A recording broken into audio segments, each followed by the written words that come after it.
beautiful.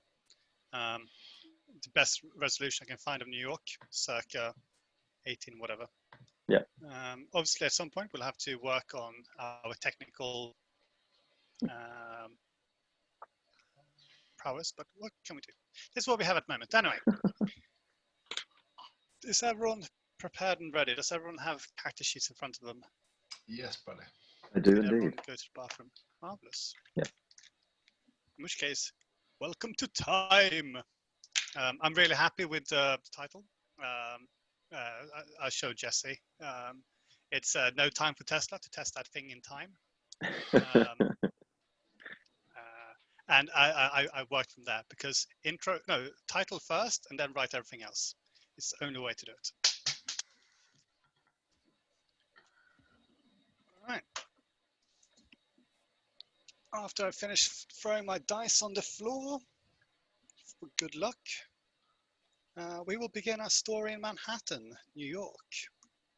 And the year is 1894. And it's a time of exciting new inventions. William Painter has, for example, patented the bottle opener just in time for the fresh new cocaine-infused soft drink Coca-Cola to be sold in glass bottles. It is truly a magical time to be alive. And so it's not surprising to learn that New York is home to many famous figures from this time. And we will turn to a fourth-story laboratory located on the fourth floor. Yeah. That's a good sentence I've written. On the 35th South Fifth Avenue, where the electrical mastermind Nikola Tesla is just about to arrive to do some late night work after having been struck by an idea during dinner earlier that evening. Tesla, you turn the key in the door and you enter. But immediately you sense that something is amiss. There's a gentle noise emanating from the workshop, and you see some lights spill out through the door. It would appear that you may not be alone. Stowing some papers he had been reading along the way regarding his role in the American Institute of Electrical Engineers, leaving them for later, he quietly walks forward through the room, mindful of all of his experiments, half complete and in process of being made. And just keeps a hand in his satchel. He has no weapons there, but he's familiar with the harshness of New York, and faking it sometimes gets it made just as well. He walks closer until he's sure he can see some sort of silhouette. So you peer into the workshop area, so the factory floor, and there, flanked by your various machines and mechanical contraptions, you see a figure standing upright, holding a large blue sheet of paper, which they are studying intensely. It could be a man, although their features are obscured by a scarf and large goggles. They appear to be wearing a leather hat planted firmly over their head. They're also wearing a weather-worn trench coat and what appears to be riding gloves and riding boots. Straightening his posture somewhat, age causing some inconveniences, but not enough to lower his gait. He strides up with a bit more confidence. What are you doing in my workshop? Good evening, Mr. Tesla, I presume. I did not expect you to be back here tonight. I had business of late. What are you doing in my shop, might I ask? Well, I know of you by reputation, you see, and I knew that you're the only one in New York who would have the tools I require. And you thought to ask me in the dead of night, whilst I was not home? How fortuitous that we were able to meet then. Yes, fortuitous indeed. Did Edison send you? It's no. Is this another one of his ploys? I've stopped working with that man for some time now, I'll have you know. If he wants to see my inventions, he can come ask me himself. Well, No, I assure you, I have nothing to do with Mr. Edison. I'm a free agent, as they say. Ah, No, I apologize for the need to break into your very fine laboratory here without your permission, but time is very much of the essence. And I knew that this is where I had to be. I assume you are familiar with extra-dimensional space travel, yes? conceptually, of course. Multiple dimensions overlapping with ours is some sort of means for transfer of energy. It's something I've looked into, but bosh, nonsense. Oh, It's pure science fiction. the figure straightens up. Well, perhaps it is fortunate that you came as you did. I could really do with a hand assembling this. And the figure points to a machine they've been standing next to. Two towers have seemingly been jerry-rigged together next to a small platform. Yeah, I've been told that you are a really smart cookie. Would you mind giving me a hand, just putting the final bits and pieces together? Tesla straightens his spine and takes stock of this person once more, looking over the trench coat that is, and that blue sheet of paper. Blueprints, I assume? Yes.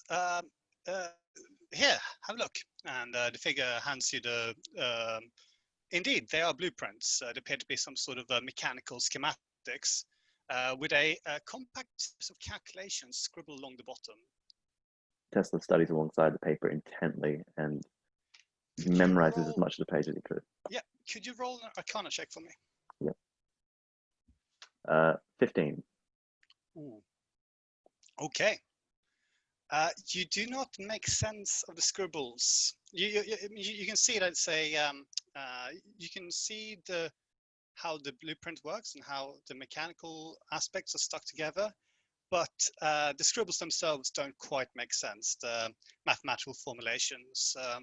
But with your photographic memory, you should be able to sit down and study them later, given some peace and quiet.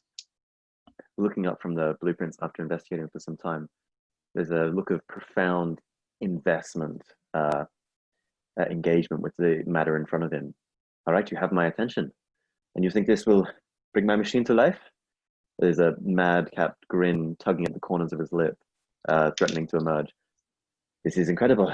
I had considered this a long dead dream. You think you can make it happen with these? I certainly hope so. I need to get home. Perhaps you will need your things, and the stranger will motion towards a your lab coat, with its pockets heavy with various bits of copper wiring, occasional nuts, bolts, screws, other electronic components, as well as screwdrivers, a pair of small pliers. Well, it's quite late, but, well, time rests for no one, as they say, and he walks over and adorns it.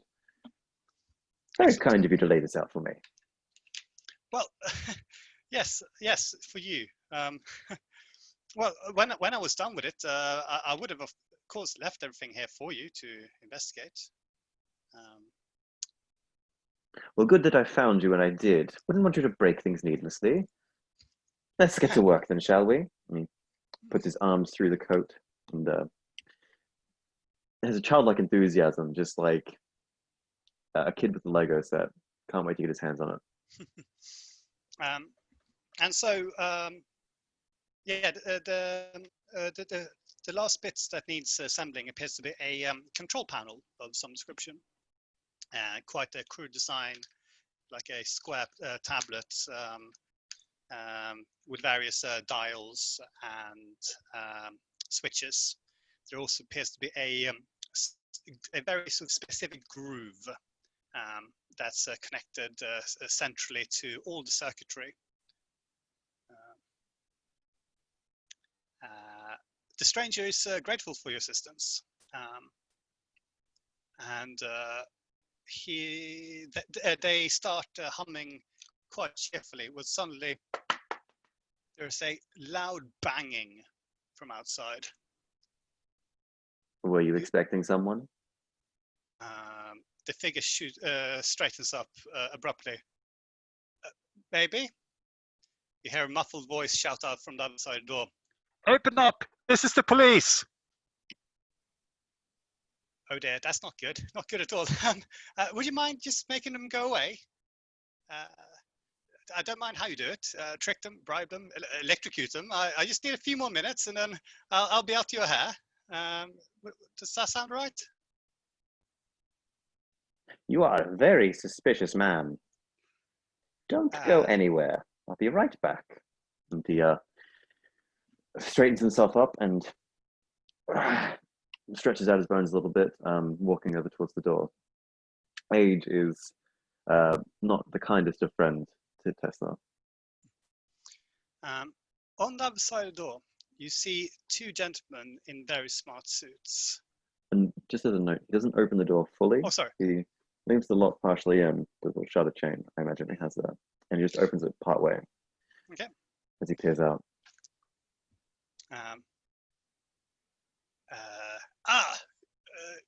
Good evening, sir. I'm Officer Coltrane. This is my partner, Officer Wheeler. We're looking for an escaped lunatic. We suspect that this individual has broken into this here building. And on what information do you base that accusation? Well, we saw him walk in, sir. Very good. Have you had reason to be scoping my warehouse, my laboratory? Well, we had been pursuing this individual for quite some time. Have you now? Who put you up to this, sir? I fear you've been had for. I feel you've been treated as a cad. This isn't the first time I've been plagued by law enforcement for such paltry means.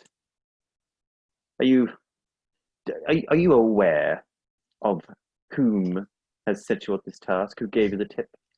Well, we are the police, sir. We're pursuing a dangerous individual. Yes, I'm sure. When they described a dangerous lunatic, did they describe a thin, gaunt man, tall? We're not looking for you, Mr. Tesla. No, you're just at my lab. Individual inside. You're just at my lab looking for a strange lunatic, someone who dabbles in madness. Of course, I haven't heard that one before. Now, I'm afraid you'll need a warrant, officer, if you want to enter in my laboratory. I'm quite busy tonight. As you can see, I have things I'm trying to complete. Well, we have a warrant, sir. Would you mind just opening this door and letting us in? Very well. If you don't mind, I'll close the door first, that I might undo the lock. He shuts it and stretches and goes, "Oh my! It seems I cannot stop you laws from doing your job. It is such a tragedy that you must interrupt my business like this. I do fear you're being played on. Be a terrible shame. Open up now. Wasted your time." And he Open up in the name of the law. Undoes the last lock. Oh, hush! I'm getting there. Open up. As he gets the last lock off, he. Oh gosh! Just wait one moment, please. He rests on the door a second as he has it partially ajar. Okay, deep breaths. There we go, Tessa. And opens the door a bit further, all the way. Right then, officers. Thank you, sir. Now, will you invite us in? You have a warrant. You don't need my invitation now, do you? It's company. Sorry, it's police procedures. If you would mind, just invite us in, just for protocol. No, I don't believe I shall. Your intrusion was unwelcome. You have your warrant. Do what you will, officers. And he takes a few steps back and just kind of crosses his arms.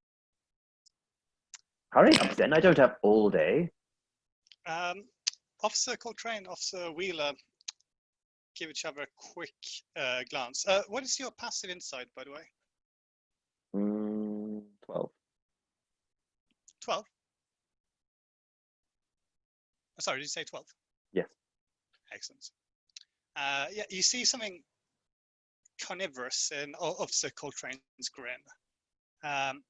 You know that the NYPD is a famously corrupt street gang, but you suspect that not even they would hire such obvious killers. These two are unlikely to be police officers. Well, just this is not exactly a residence, is it? It is a place of work with which I reside, yes. Officer, your question is quite inane. Is there something I can help you with? You seem to have trouble stepping one foot in front of the other. Is this a common problem for the NYPD? The two officers, they look at each other, and Mr. Tesla, TikTok officers, my don't go time. anywhere. We will just confer for a second. My time is of the essence. I'm going to close the door. Please knock again if you need me, NYPD. I'm terribly happy to see that my taxpayer dollar is going to such well-equipped individuals. Please, present your warrant at some future date and, well, best of luck with putting one foot in front of the other. I'm sure it's terrible trouble for you. Bang! Closes the door, locks them. There is silence from outside. It would appear that they are conferring very, very quietly indeed. He stays just a brief moment, his ears against the door, kind of cupping them to help with the echo, just to see if he picks up any sort of words. Roll perception. Okay. 7. His age betrays him. His hearing is terrible. Yes. You are not sure if you are hearing the wind or if you're hearing whispers. Age is ever a villain of innovation. No, best finish this project. TikTok, as they say. He walks back to the main laboratory, calling out as he goes, well, they didn't seem to be able to enter. Just mindless cops, have you? Probably some young 6-month-old on-the-job juveniles, though they had vicious eyes. Never seen quite such anger being held. Well, well done, Joe. Well done. I knew I could count on you. Oh, that is excellent. And they weren't even able to step through the door. That's strange. Maybe okay, that's strange. But never mind. Here, as a token of my appreciation, behold. And with that, the stranger flicks a switch, and suddenly arcs of electrical energy begins alternating between the two towers. And between them, a small swirling rift of unnatural colors begin to form. The stranger steps up next to you, holding the crude rectangular control tablet in his hands. He brings a bright, glowing crystal out of his pocket and places it neatly in a socket of the control tablet. It seems to instantly power up as gold wires shine and from. You see the small dials and the various switches, and there are various numbers. Could you roll investigation for me? Yes. 22. Oh yeah, you can easily gauge that the numbers and dials appear to correlate to years and what could be perhaps geographic coordinates. It couldn't be, but it is. The stranger begins turning some dials before it turns to you. Now, well, the issue is one never quite knows if they built a dimensional door or a one-way ticket to instant death. Well, there is one way of knowing, I suppose. You see a sudden apprehension in their eyes as they size you up expectantly. I mean, suppose you could do me a favor.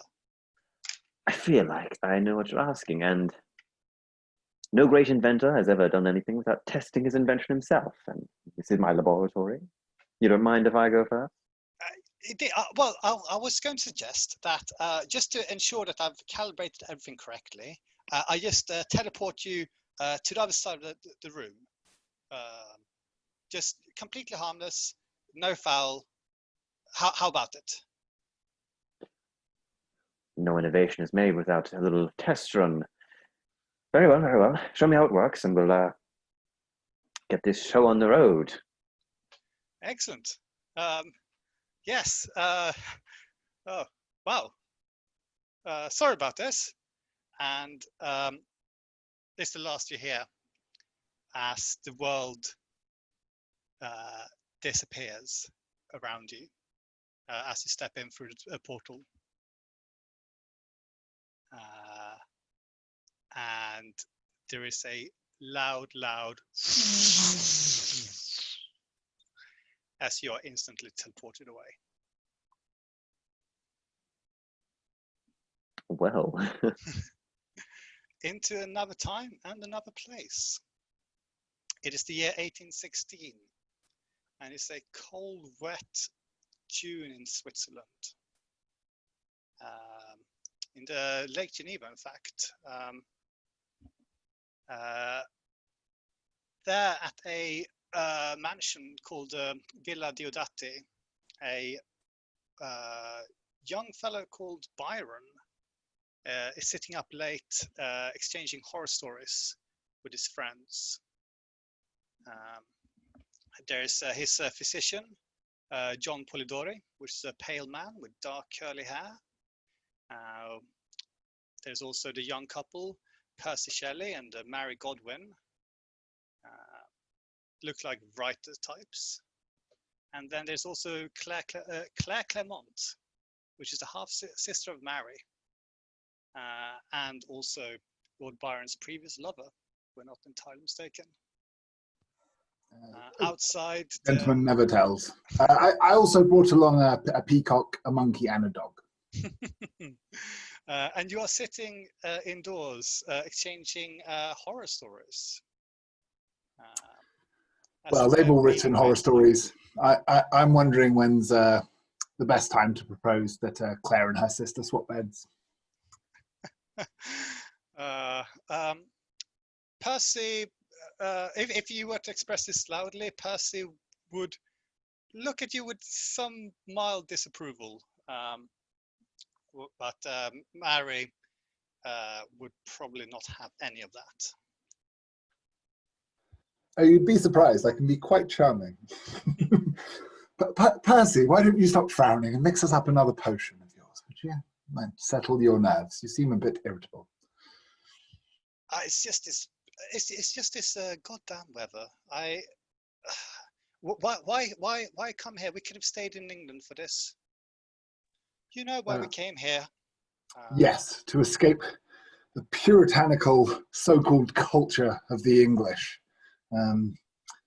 Unfortunately, it isn't only the English summers that are wet. Now, some are blaming this all on a volcano, but I think darker forces are at play.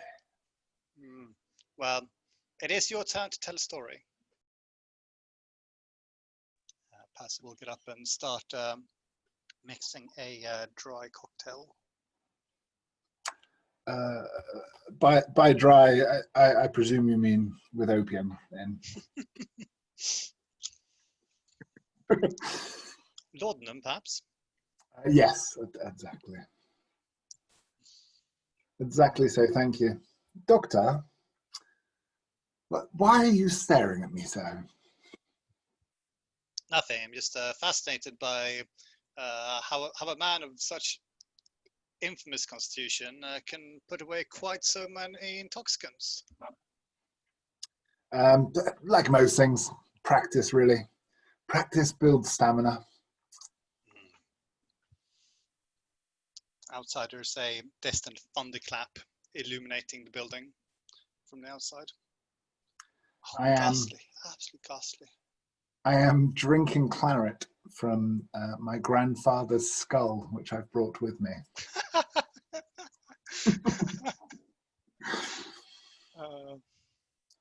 Well, that certainly gets into the mood. Now, go on. It is your turn. I am somewhat embarrassed because I haven't written anything. I've mostly been dwelling, embarrassed. If I'm honest, perhaps a little bit depressed, and I fear, were I to write anything in my current mood, it would be like that Cockney poet Keats. He's all moody and depressed about all of the fun he's not having, and I don't want to start writing in that style. That's not why people look up to me. No, sadly, Everyone's inspired around me, and I've perhaps been a little bit navel gazing, just thinking about my own misfortune too much. Well, I love holidaying in Europe, but it's a different thing to be forced to flee from one's country. I think travelling in a replica of Napoleon's coach made the journey slightly more impressive, but it hasn't quite lifted my mood. you see, Polidori is, I don't know what's called in English, when his eyes are just like swiveling upwards. Percy, you can't see his face, busily mixing drinks. Shelley is, Mary Godwin even, is not really listening that intently. Only Claire is hanging on to your every word at the moment, fascinated by you. Occupational hazard, I'm afraid. Well, so you forfeit your round. Well, I suppose that brings us to Mary. Mary, you said you had something. Does that mean I get an extra round of drinking then? It appears that drinking is all that we can do here. What? I know. I'd wanted to horse ride or at least go sailing today. It's quite disappointing. Anyway, Mary, I'm very excited to hear what you've been working on. Well, it's a little piece about a frog that comes back to life, but it's quite ghastly. If you'll permit me. I'd permit you anything. As she begins, there is a loud crack, and the room darkens, which is bizarre considering the thunderclap would have illuminated the room. But instead, everything turns dark, and a bright globe of swirling purpley mauve, dark crimson energies open up where the chandelier is above you, and a slightly older gentleman falls out of the ceiling. Tesla. Good God, Doctor! You've overdone the laudanum again. There's a shriek from the girls. Holy, what in the God? John. Don't talk about the gods, you'll trigger Percy again. Percy looks like a man willing to reconvert. Only Polidori is able to quickly scramble, and he feels the man's wrist. Oh, he's alive! There's a thunder crack. He's alive! Oh, yes, I'm quite alive. Thank you. If you wouldn't mind not touching me, please. I had no such intentions. You're far too old for my type. Oh, someone with wit. Lovely. Just give me a moment. He scrambles, hands and feet on ground, trying to push himself up. You may have a moment, some claret, some laudanum. All we ask in return is to know who you are and where you've come from. I'm from New York in America. And, where am I? What is this place? Architecture seems old. Switzerland, yes. Europe. Well, I guess it worked for him. Oh, this isn't quite 10 feet across a room. No, that might need to be worked out. Tessa's pacing around the room, kind of absent-minded to his immediate surroundings for a second as he's gazing into the ground. No. Byron is loving this, just leaning forward with the most amused look on his face. This is amazing. And he's like trying to look at like just a moment of recognition of how awesome and random this is from someone. Excuse me, sir. Did you say that you came here from America? Yes, Through indeed. Our chandelier. Oh my. No, that would make sense. I have to account for the change in the sea level, of course. And the difference in height. My lord. What a fascinating invention. Why did he need my lab for it, though? You can see him reach into a pocket of his lab coat and find a notepad and a pencil. And he's starting to scribble furiously little notes and adjustments, little mathematical equations. That doesn't make sense. Uh, Physically impossible. What has he the, done? How has he done it? the doctor, John Paul Laurie, tries to grab your arm to check your pulse again. Sir, I believe that perhaps you've had a bit of a bang to the head there. Here, I have, as the good Lord said, Byron, not the other one. Perhaps some laudanum would do a world of good. Laudanum. Well, if you must, I'm quite busy. I don't really have time for doctors of late. Look, I'll.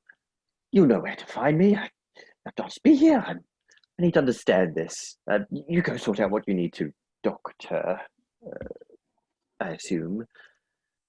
Unless he looks over this Paul with scrutiny. Does he look like the kind of man who would be reputable as a doctor? Is one way to phrase it. He looks like a very young doctor, if he is one. Vaguely Italian-looking chap. The name like Poldori makes sense. Pale. There's an intellect there, but he might have ability, but you probably wouldn't trust his experience. In fact, he is about 21 years old. Right. Well, you go sort out the laudanum, and I have a few more notes to write down. You come back to me when you have a proper diagnosis beyond he banged his head on the floor after flying. Oh God, from America, several thousand kilometers before disappearing and flying out from your chandelier. Sure, laudanum will solve all my problems. Go on now, then.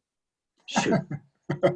America, it's a model of force and freedom with all the coarseness and rudeness of its people. You hear Poldori mutter, "I'm gonna need a bigger glass," as he pours a second tincture of the laudanum into a slightly larger tumbler. America. Oh, that sounds fascinating. Can you tell us of America? Claire pipes up.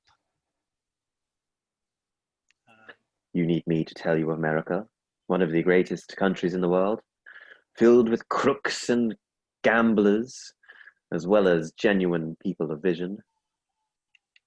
Well, it's a land of freedom, a land where anyone can be anything. Percy pipes up.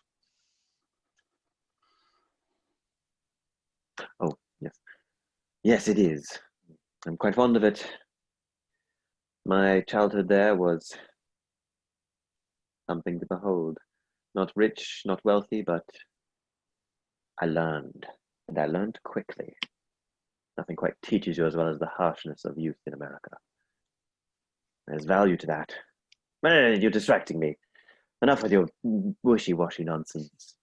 The young girl with a distant, appraising look on her face, Mary, who's been quiet so far, asked, "Did you say that science brought you here?" Why, of course. Why, with the power of science, I have managed to harness the power of the lightning, electricity. Don't let Edison tell you otherwise. There's more that can be done within simple lighting of a bulb.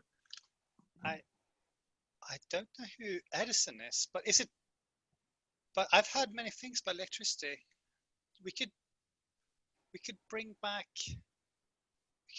the dead with electricity, wouldn't you say? Well, perhaps in a few seconds from their death, perhaps.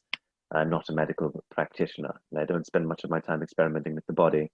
No, what I dream to do is to create means of generating vast quantities of this power so that all may experience the benefits of technology and electricity's wonderful benefits that it can bring.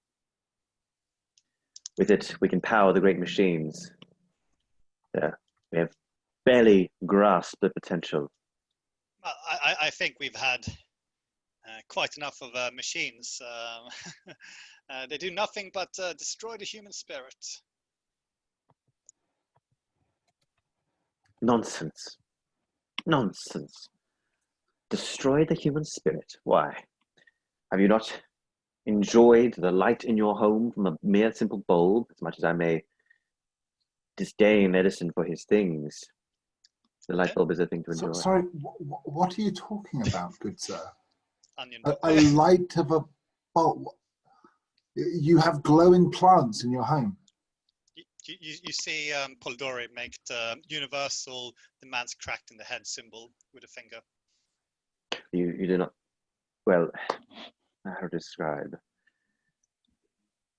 If you heat a copper filigree that has been twined around to a substantial amount, it will illuminate and radiate your home.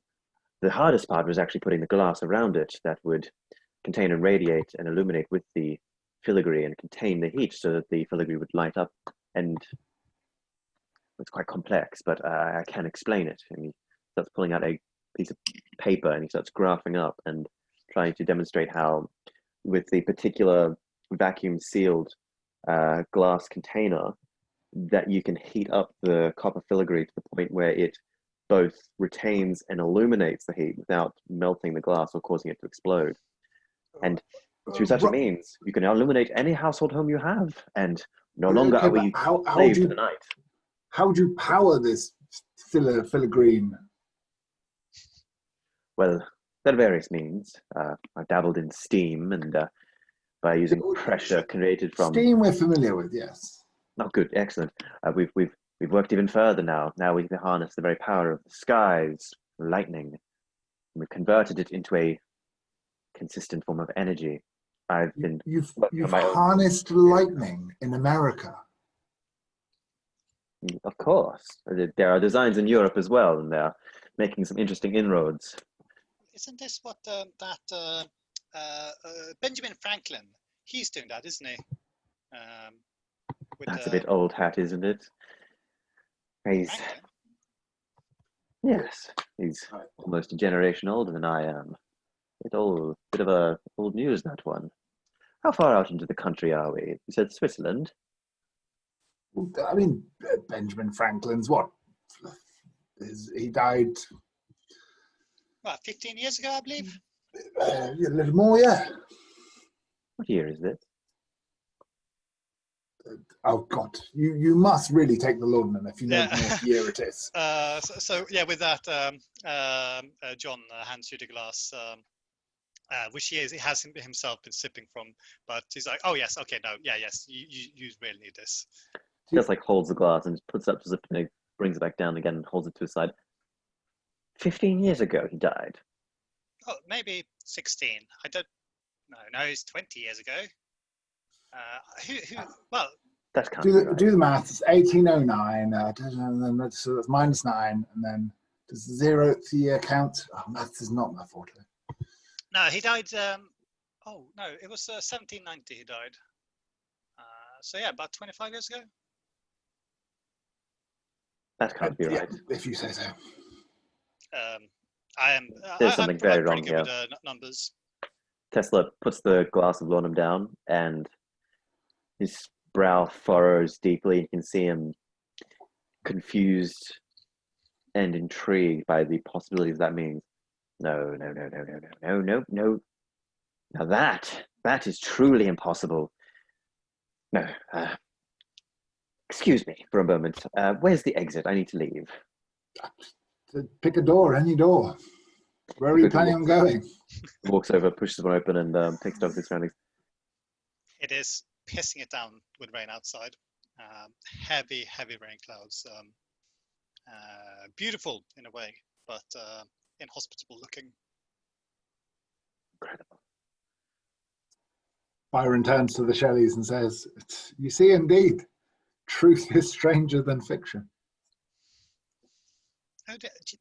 I would say maybe he's a bit mad, but he did also fall from our ceiling. Maybe No, I don't know what's going on. My day Shelley, is this works. one of your elaborate pranks? What's up? I wish it were, but I'm concerned for that gentleman. Perhaps he's been hiding in the ceiling all this time. How long have you been here? Have you seen him here before? No. Honestly, I think your version of events sounds less plausible than his. Claire pipes up. Byron, if anything, this sounds like one of your pranks. Did you stuff a confused old man up in a chandelier? Is this something you did whilst chasing the dragon? I'd be offended if I wasn't slightly proud of the insinuation. I wish I had thought of this. This would be a brilliant joke. Oh, wouldn't it? But no, I'm as confused as you. I was about to blame the doctor for perhaps overdoing it on the laudanum for us all. As you gaze out, there are no immediate indications what year it could be from the outside.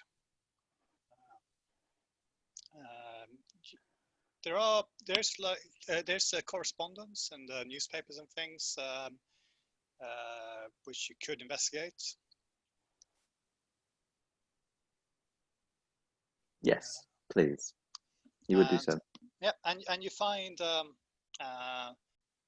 various papers written in French, German, Italian, all bearing the same date. This is incredible. It's defied what laws I know. Of what little laws I know. What am I talking about? Laws, this is science. No, this is the first experiment. I must find a way back. Perhaps there was a trace, a signature, something I can track, something I can follow. Lightning does not just stay in one place, it telegraphs. Perhaps there's something similar to that I can work with. You there, young lady, where did you say I came from? The chandelier? Yeah. Yes. Could you be more specific? She points at the chandelier. Excellent. There was a strange light, and you sort of appeared. Could you describe that light in intense detail for me? He pulls out his notepad and he's starting to copy down what she says. Claire struggles, but Mary feels I'll up help. to task. Yeah, May I inspire the ladies? absolutely. Yes, I'd like to give them some inspiration to help them in their descriptive qualities. Mary is actually up to task, but she appreciates the help you're interjecting, I suppose, like clarifying as she explains the strange colors, the vibrancy, the glowing, the how all the light appears to disappear from the room. Yeah, how would you, like the inverse of lightning, right? Yes, no, that is quite good.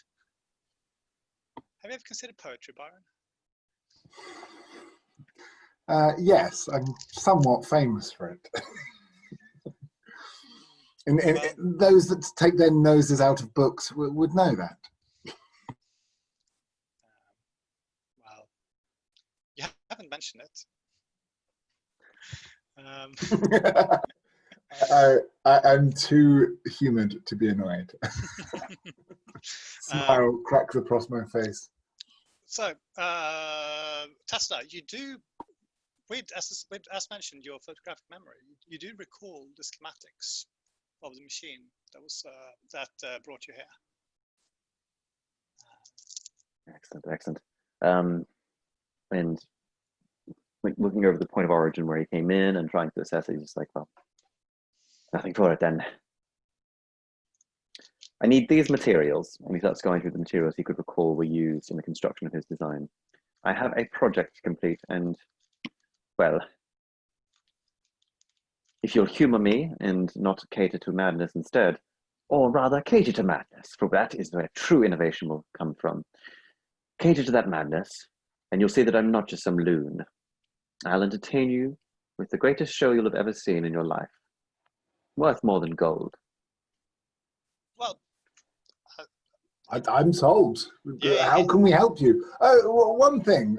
Apologies. Who are you and where are you from? He puts a hand out to shake. My name is Nikola Tesla, young man. It is a pleasure to meet you. I'm by rights, most likely several decades your senior. I Not am because of my real age. Lord Byron. It is a pleasure to meet you. Indeed. I am Nikola Tesla from America, New York City, 1894. 1894, the year in the future. that Indeed. is impossible. That is what I thought too. It is But here I am. improbable, and yet here he is. That is exactly the kind of thinking I could need. Well, Here, he has a rough sketch that he's drawn out on a piece of paper. Do you think you could help me build this? So, Me? I'm sure I couldn't. But I tell you one thing, the Swiss, they're not very good at poetry, but they are good at building things. I know a few very boring, dour people who would be able to do something with this list, yes. You sound like just the kind of person I need to organize my materials. so the items that you need from what you can recall and what you can deduce. There's some electrical circuitry which you might already be carrying with you, or that you feel that you should be able to make use of. You also need 2 metal towers and a handful of smaller metal scraps. The important thing are the 2 metal rods. At this point, I'd like to summon my manservant, wake him up. We were arguing with an engineer only last night. Go and wake him. Yes, I know it's late. I don't care. Go and wake him, summon him here, and promise him more gold than he earns in a year. That should get his attention. Well, as you wish, sir. The manservant shuffles away. Which engineer is this? Or just there is a engineer in this area who you there was someone I was arguing with yesterday. I barely remember. It's been a long day. A lot of laudanum. Very dry, boring man. You know who I'm talking of. The man who said he didn't value poetry. Ah, yes. I know. Yes. I know exactly who you mean, sir. He's exactly the sort of mind that Tesla would probably appreciate right now. The servant will shuffle off. You expect it'll probably take him a good 20 minutes to reach this man's house. Maybe 10 minutes to bribe him, and then 20 minutes to bring him back. So you have about an hour or so to kill. Tell me, do you have metal in your kitchen? Cutlery? Or jewelry? Do you have any copper? Well, my jewelry is mainly gold and silver, but... Oh, everyone thinks that. It's plated, my dear. It's copper underneath, I assure you. Is this true, Percy? Oh, come on. Let's have none of this. Like, come on, guys. We've just had someone appear from the future, and you women are getting sentimental. Come on now. This is why you don't rule the world. Percy is actually quite interested. The future. Tell me, will men be enslaved by the machines? Hardly. If anything, we're barely beginning to touch the surface of what we can achieve with them. There's so much more we could do. I was in the... no, that can wait. This invention before us right now, how could you not be obsessed with it?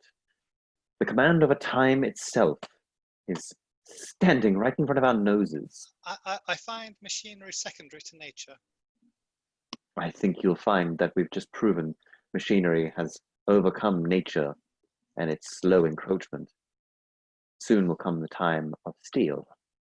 Sooner than you would think, once this device is complete, my friend. Well, young man. Percy remains skeptical, but but intrigued. He will gladly start emptying the kitchen, searching for metal things, and he comes back with pots, pans, knives, various weird hooks. I will motion to Mary Shelley's sister. Claire. I won't let her know I've forgotten her name. Demanding the necklace I gave her, which I know is gold plated and actually copper underneath. Well, but this was a present from someone who once said that they loved me. Yes, and now it's a present from a man from the future, which is much more exciting than love, my dear. Since when did you ever care about the future? Since I found out it exists and that we have a place in it and that it's come to us. The future cares for us. So now is time to care for the future. I agree. That's beautifully put. I should save it for a poem. Claire now believes that the two of you have a future together. I'm going to not let slip that she's intentionally misunderstood me and suddenly pretend to be intensely interested in what Tesla's working on. I love it. If this is the basis of me and Tesla's friendship, that I'm just trying to avoid an awkward conversation with my ex. So what are you working on? Can I help? Here's some copper. Yes. If you wouldn't mind, in this space with the metal, Tesla, for his part, is going to pull out some of his tools and begin hammering down and beating out of shape some of the equipment that he can. It's more challenging work without his workshop, but he's improvising and making do as best he can, going a bit longer than he normally might.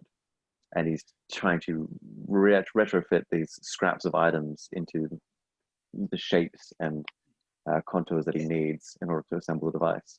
So at one point, as you guys are working away, Mary asks, these metal rods you require, do you think that the lightning conductor would serve a purpose? My dear, that's brilliant. Yes. Do you have one available at hand? There's one strapped to the roof, but I'm not gonna climb up onto any dangerous surfaces like that. Challenge accepted. So Lord Byron is simultaneously immensely impressed by this man from the future, and also overwhelmed with the desire to get out of the room. Now that this lady has taken this as an opportunity to make awkward advances on me. So to avoid Claire and impress Tesla, and because I love a challenge, I'm going to go outside.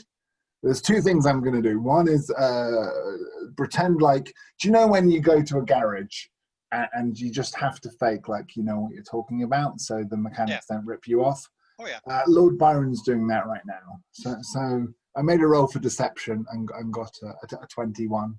All right. So you now appear to Tesla, whose insight is not 21, I believe, like a man of science.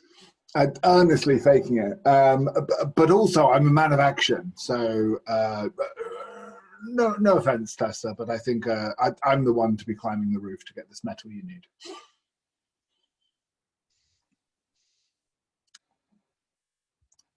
You are on mute. Yes, I was trying to get it to unmute. Lovely technology. I kept pressing it and just going, mute. You are still muted. Yes, you are still muted. Thank you, technology. As much as I admire it in character, out of character, I'm going to say it does my head in every other day. Yes, young Byron, did you say your name was? Absolutely, yes. Yes, you seem quite strapping and fit. If you wouldn't mind, be quick about it though, would you? Absolutely, and I walk, trying my hardest to hide my limp, and swing dramatically. The doors open and step out into the rain. And I actually happen to know that there's a quite useful trellis, which I've used to climb up into a window when visiting a lady in the past, that I might be able to use to get up on the roof in this instance. So, quick aside, I cannot 100% genuinely, I can't tell if that is Byron or Chris talking. But yes, you see, you are able to make way up, but to actually get up onto the roof itself to dislodge the lightning rod is gonna crave a little bit of dexterity. So that was a 17. For acrobatics? Yeah. Okay, yes. With a little bit of finesse, you are able to work your way up there.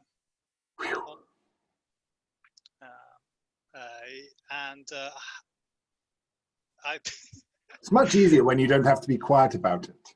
Yes. There is some of the other household staff are waking up to peer out the windows and look out and see what the hell's going on. You are doing this also in a thunderous rain with a lightning storm all around you. This is one of the better ideas.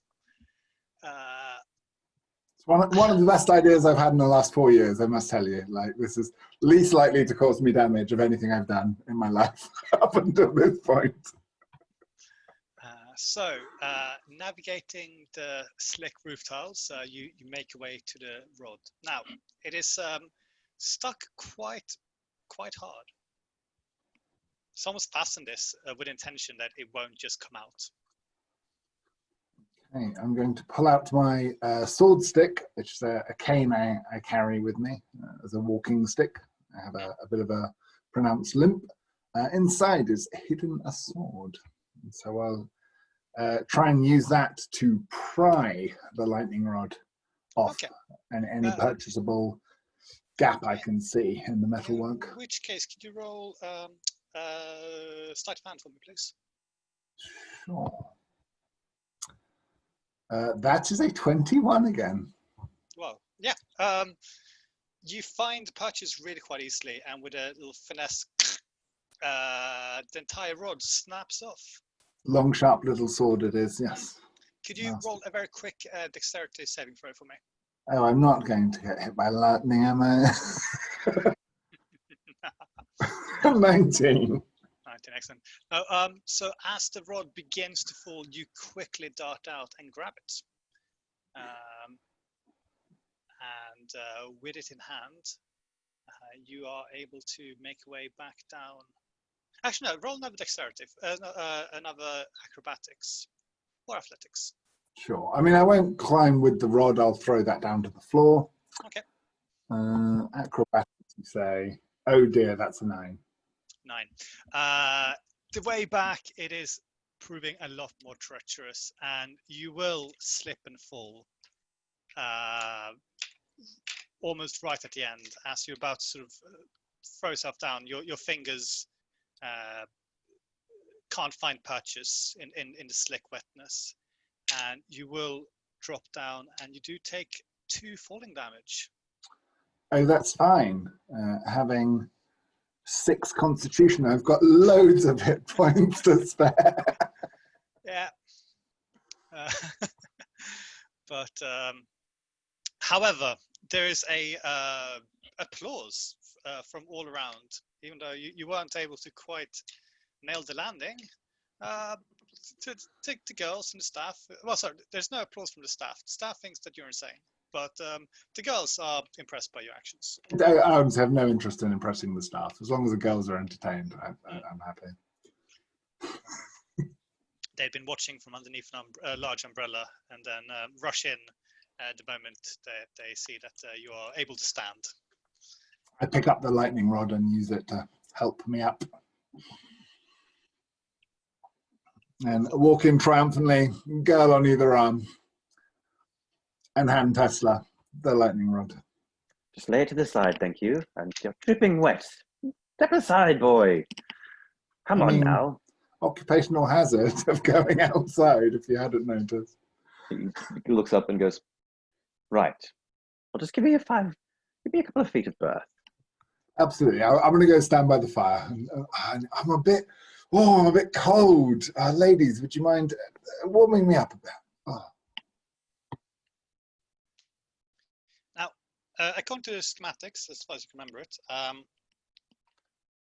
it doesn't specify that you need two of them. However, the drawing is of two rods, and which is fairly specific, I suppose, but compared with a lot of other things which are underlined and sort of important and stuff written on it, it doesn't say that it needs to have two rods, but it might be good to cut this one in two. I don't know if I have the tools for that, but I can make do. I'll improvise something to clamp them down, weigh the steel The bars tools down. for what? Mary, do we have a second lightning rod? I don't think so, but we should have a metal saw somewhere. I mean, surely there's a tool shed or something. Oh, the staff were all awake. I could see them leering at me. They clearly have nothing better to do. Go wake them up and ask them. Yes, summon servants are able to bring you a, I want to say hacksaw or a metal saw, whatever it's called in English, and you are able to cut the rod into two. So you have two metal rods, and assembling the electrical components at hand together with the various scrap pieces of metal, you are able to rig together a quite ugly control panel. It doesn't have any sort of finesse or aesthetic beauty to it, but it is functional. There is, however, a very vital component missing. Now, need power. yes, you are able to. Yes, you are able to jerry rig. Can you roll the Arcana for me, just very quickly? Yeah. 27. 27. Mm-hmm. Excellent. Yeah. You're able to just generate a hand crank. So you would be able to just wind it up and create a modicum amount of electrical power using the power of hands. However, this is your forte. Get to work. But yeah, with a kind of roll 27, you've had a chance to actually study the mathematical formula as you remember them. And what they seem to signify is that you need a focusing crystal of a very specific nature. Now, the crystal that the stranger was using seemed to be most suitable for this purpose. However, you suspect that perhaps you can make do with a diamond.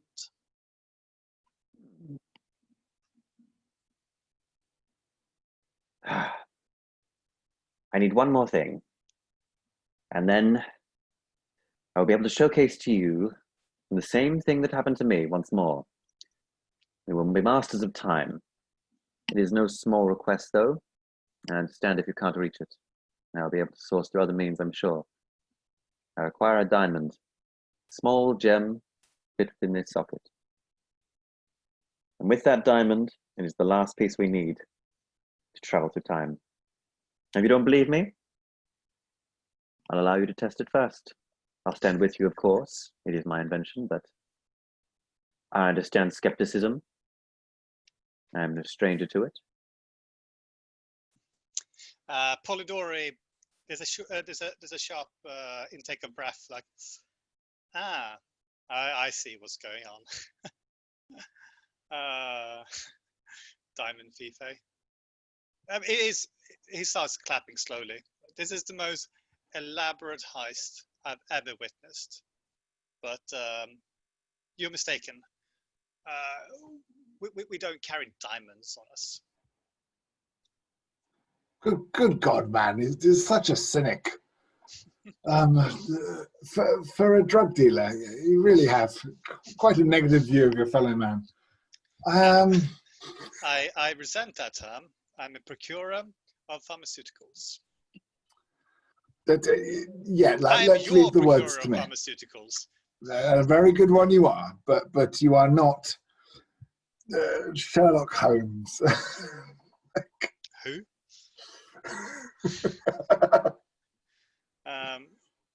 Byron, the man is obviously a fraud. I don't know how he did the whole light show, but the whole story is very, very convincing. But what? So if we don't have any diamonds, what a sapphire will do, or maybe some emeralds, perhaps a bag of coins. I'll get the manservants to throw this one out. Would Tesla have been able to overhear the comment about other jewels? Yeah. This is all a conversation happening in the room in front of you. I think you'll find, sir, no other gem will suffice. I need something that can conduct exactly the energy through. The sapphire, the emeralds, they lack the tensile strength and durability to properly withstand the force of currents that will be traveling through it. How very convenient for you. Remembering what I read at Cambridge, I pipe up with, and the refractive index. Indeed. Claire will say, well, I have the brooch that you gave me. Did you say that there was diamonds in these? Yes, and those are actually real. They're from my mother. They are, however, one of the things she wasn't able to pawn in time. Unfortunately, actually, Tesla, you can roll an Arcana for this. Rolling. 17. Yeah, you need something a little bit higher carat, ideally 24 carats. Would he know if he could make do with a composite medley of several small gems, diamonds? Would you roll 17? Yeah. Yeah. You have a gut feeling that it won't work, but it might be the best they can try. I just rolled a 20 on a history if I know of anyone else in the house that might have better diamonds. You remember the conversation that you had with Percy? He was discussing his wife, how he plans to leave her and marry this teenager he brought with him. Excellent choice, yeah, valid. Wise investment. Different. Yep. And you know that he has been to a jeweler's recently. So I'm not as indiscreet enough to announce this publicly. I'll ask to take Percy aside privately. Well, I told you that in secrecy. I haven't even left my wife yet. Absolutely. If you just palm me the ring, I don't need to mention what it's for or what its purpose is. I'll pretend it's mine. That is the last of Papa's money. I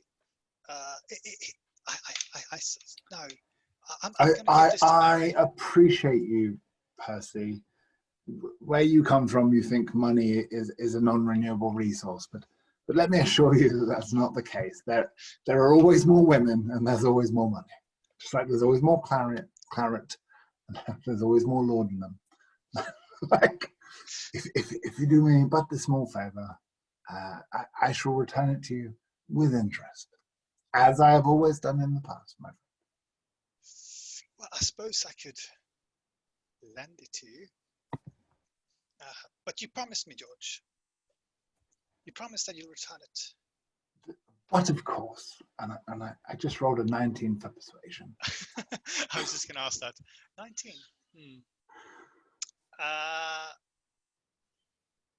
Percy is hesitant, but with your assurances that you will return it to him instantly, he like the moment you don't need it anymore, he will give you the diamond, Or wait, he will agree to give you the diamond. It's in my room. I just need to go and retrieve it. At that moment, there is a knocking on the door. Oh, that'll be the bore of The Austrian engineer. Yes. I'll get that. Claire says, and gets up and heads off into the antechamber leading to the front door. There's a muffled set of voices, and she returns with two figures unfamiliar to everyone apart from Tesla, who instantly will recognize the two police officers from earlier. His hand goes across his chest in a defensive gesture, and he kind of takes a few steps back and goes, "Well, now that is not. You two are. Oh dear. This is quite impossible. But today is strange, isn't it? Hello, officers." Officers, yes. Hello again. Now, where is he? Fancy seeing you in 1809, was it? 1814? What year are we? I've forgotten already. The man will look at the wristwatch. 1816, I believe. Quite. Right. Claire, who are these men and why did you invite them into our house? Well, they said this is Master Cognito and this is Mr. Wellington. They are travelers looking for our friend here. Well, I believe so. Is that right? Yes, that is correct. We're not looking for this particular individual, although it is fascinating to see you here again. Well, it is fascinating to see you again here. But no, we're looking for the thief. Where is he? I think you'll find he's right where we left him, in my laboratory. You can't fool us. You left you both left the portal open. It was just a matter of walking straight through, and it brought us here. Not very bright, are you? I should have known that. You could barely put one foot in front of the other before. No surprise to find that you've been duped once again. Well, do you have a means to return me back to my laboratory? Or better yet, no, I don't think I need you. So, I see what's going on. The one calling himself Mr. Wellington now turns to his colleague. They don't speak, but there's a bit of a exchange of looks.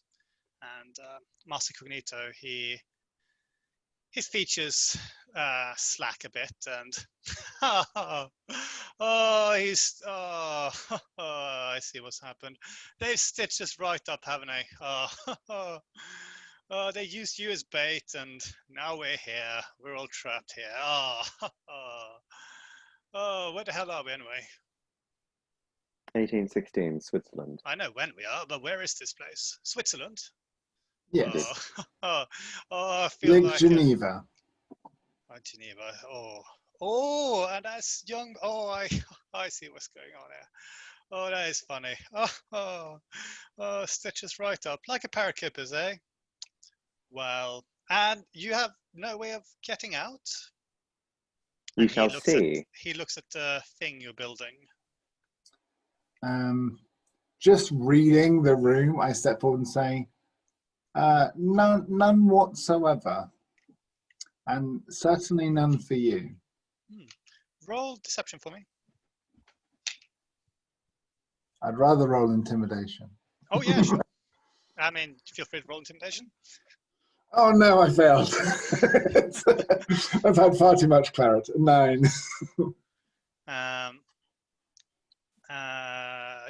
Master Cognito. He's still wearing his very fine suit, which was actually slightly out of place even in 1896. So 1894, sorry. And he looks very, very out of place here. But that murderous grin is still there in his face. Well, I suppose you're all familiar with the concept of no witnesses. Young man, if you have that diamond, sooner would be better. I fear we're not safe right now. Tesla says that as he backs up, holding the makeshift invention he has concocted close at hand. Right, and you will find that the two men reach inside the breast pockets. I'd like to With cast that- Bane. Yeah, sure. Oh, I can get that way as a surprise, can I? I will allow it, yes. Okay. Because the two gentlemen, they are intent on Tesla and the machine is holding his hands. Yeah, and I think there's a beauty in a failed intimidation check because you're too drunk. Underestimated. Casting Bane, I will give them, they must make Christmas saving throws, 16 to pass, 16. and they will subtract a d4 from any attack or saving throw. Oh, that is one pass and one fail. So Cognito is currently, say, minus d4 on every attack roll and save. Yes. Mm-hmm. Well, I see. And as that happens, you the two go. No, everyone's still in the room. However, I would like.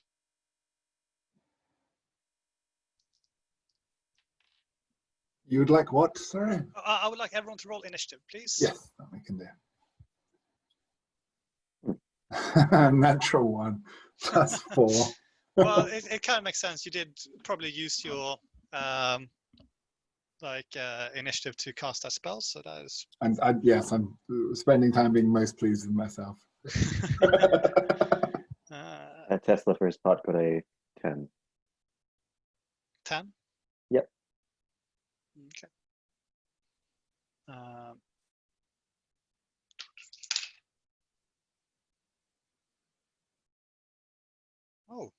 No one's rolling high. But they.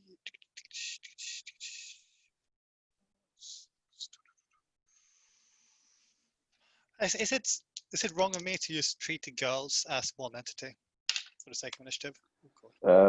It's entirely normal for initiative to group characters, yes. In fact, I think when you've worded it that way, it sounds terrible. It does, doesn't it? It's only because Percy is actually no, it's girls and the doctor are all going to be grouped into one. So I feel slightly better. Spares you more hassle. Exactly. So I'm just going to put you on the civilians. Percy is interesting because obviously he's the one getting a diamond. Boom. And you have minus d4 to attacks and things. Beautiful. It may also be ability checks. I will double check that. No, attack roll saving throws. Never mind. Cool. Excellent. So at the top of the round is Cognito.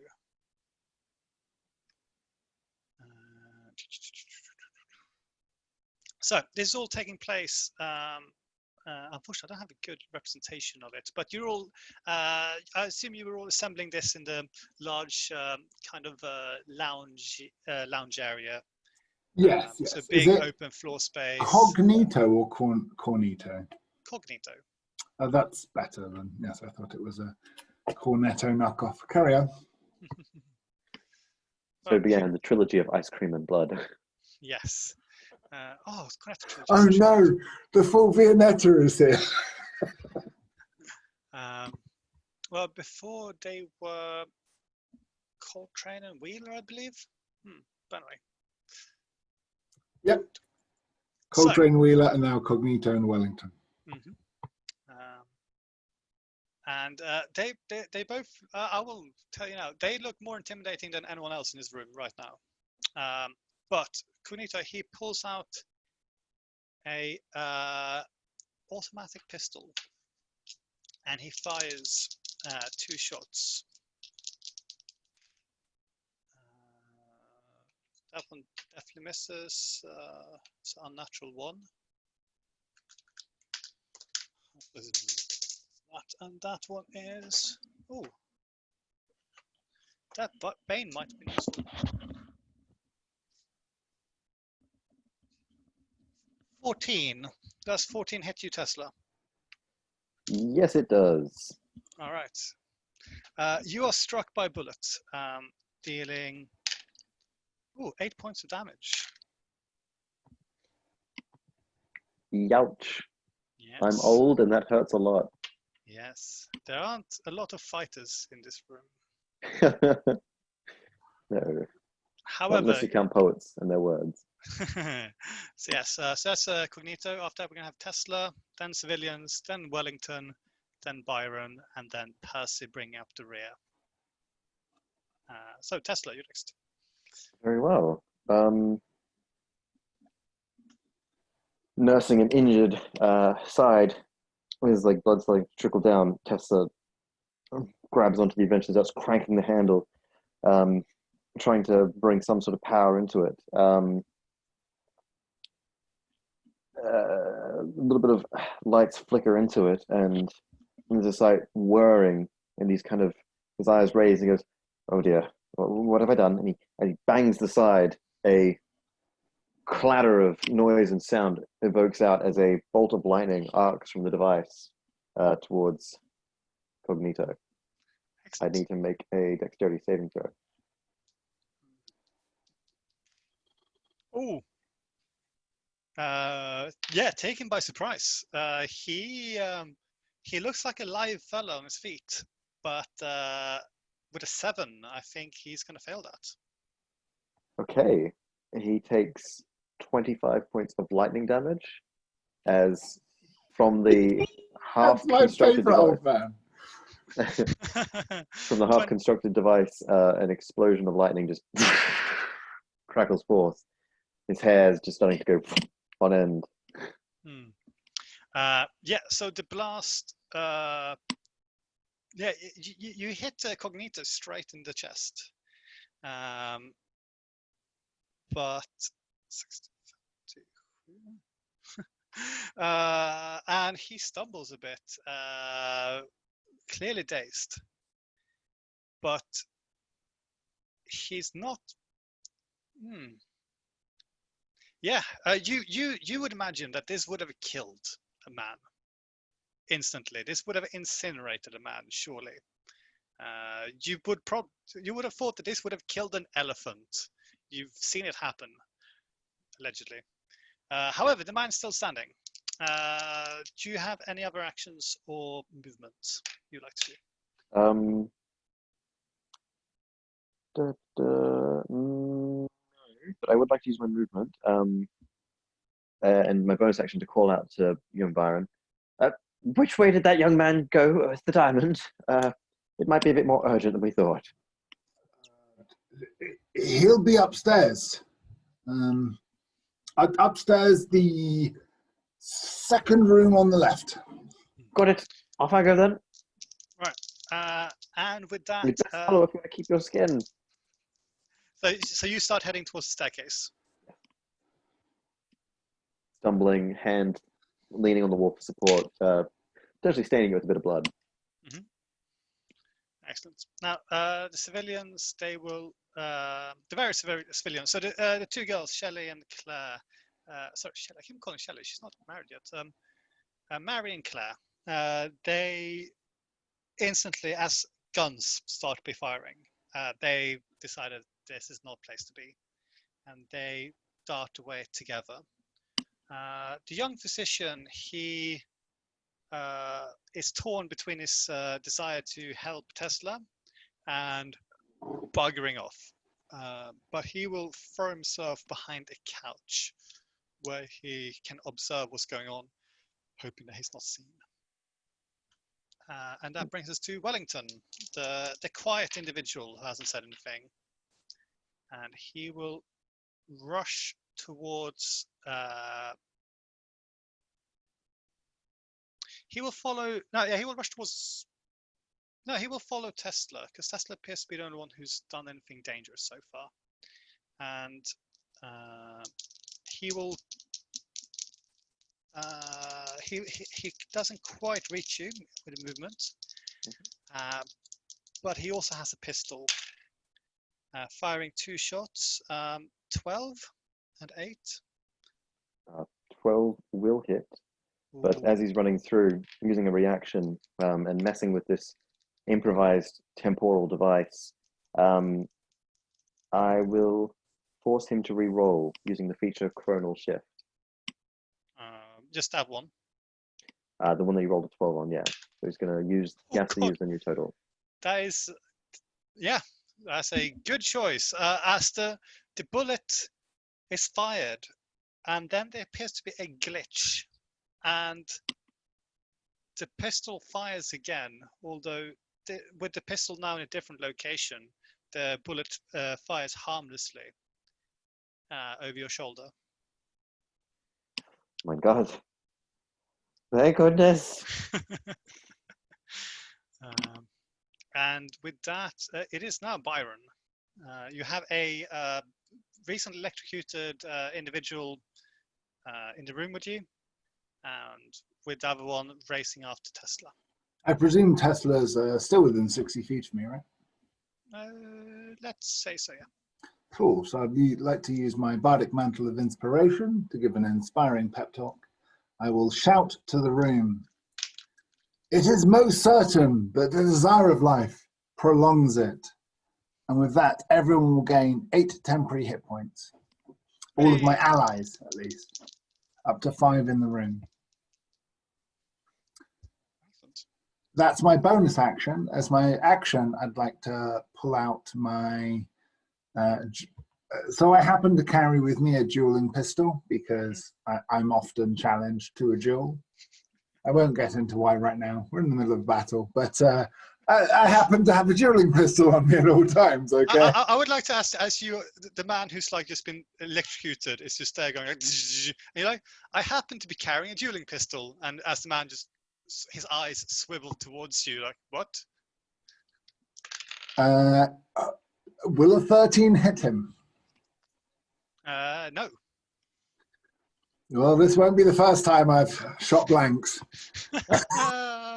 Oh. Doesn't happen as often as I'd like, truth be told. That'll be the end of my go. All right. Percy, he's heard gunshots. So I can't remember. Yeah, Percy, he will go into his room and he will start rummaging around for the diamond. And he can't find it, bless him. Just so you're aware, Toby, not only are my friends with 8 temporary hit points, was it? Mm-hmm. But they also are able to move. They can move as a reaction without provoking opportunity attacks.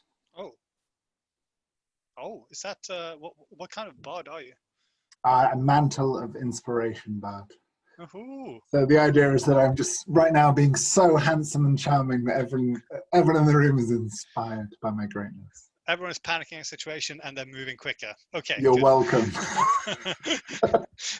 Oh God! The only one standing between us and these murderers is bloody Byron. Okay, run.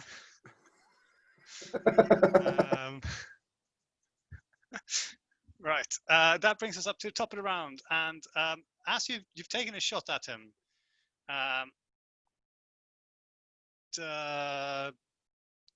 yes, the bad electrocuted Cognito will rush towards you, and he will try to grab you in a grapple.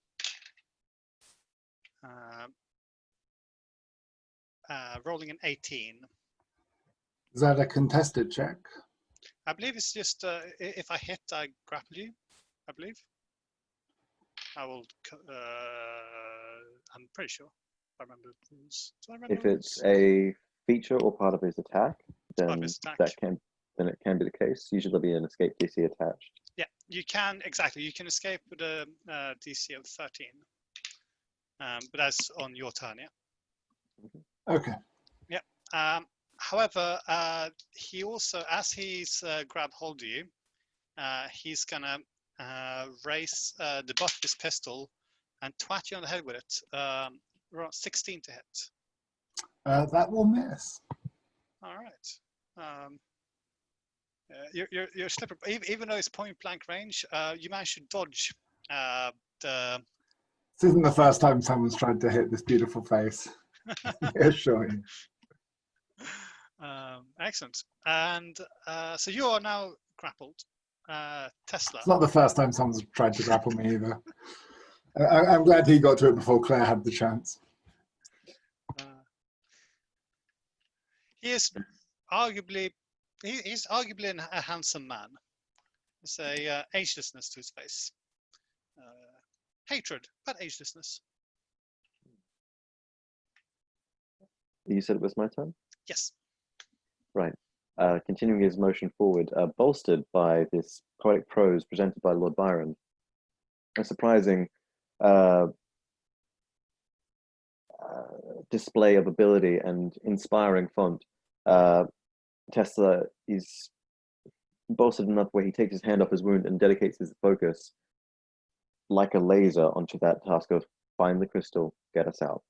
And he rushes into the room behind Paul, I believe you said his name was, and Percy Shelley. Percy, thank you, and tries to help as he can. Young man, where would the diamond be? Quickly now, and tries to help find it. Well, I hid it from Mary, but I don't know. I must have put it somewhere very good because I can't find either. So Tesla starts trying to look through the drawers and cabinets and shelves, and you can roll investigation for me. 18. That would be your action, though. Yeah. With an 18, you do find a box hidden in a pair of. Do men wear tights in this period? I feel I should know this, but Pantaloons. yes, sort of folded up in some pantaloons. You do find a small box, and in it is a beautiful, beautiful, very expensive-looking 24-carat diamond. I think I found it. Get yourself to safety, young man. And I'm gonna, if I have anything, if this requires an action, then I'll end my turn. But using whatever movement I can to get back out into the living room. No, I wouldn't. I'd stay here. You'd be able to like sort of get back into the hallway and to get to the sort of landing where the staircase is. Yeah. Or you can stay in the room.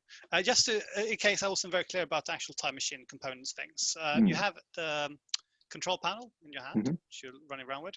Yeah. Whereas the two metal rods, they are sort of set up in the living room. Perfect. Understood.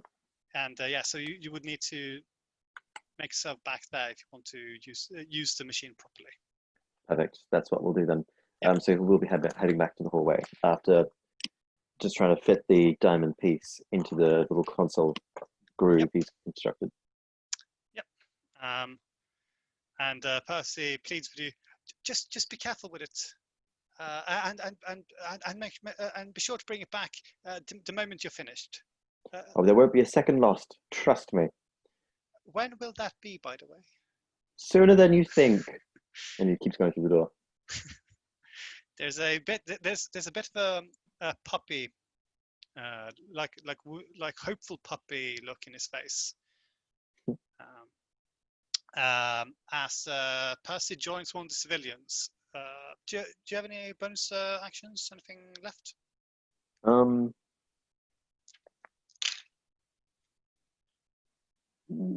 Yes. I'm not too sure about it at the moment, but I'll hold off on it for now, and that'll be my go. Excellent.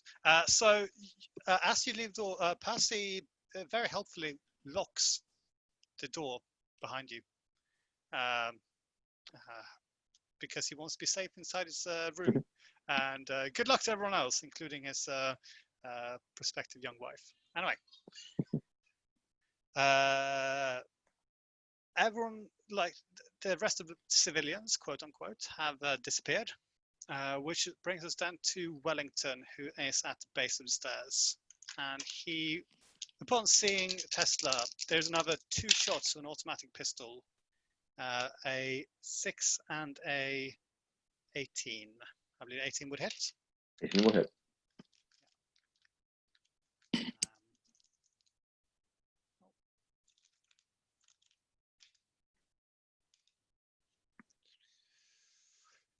You take 6 damage as you suffer another glancing hit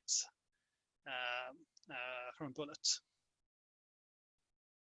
Wincing in pain at the hot searing flash of heat and sudden open wound, he staggers a little, but determination is at the fore of his mind. He'll push through the pain for now.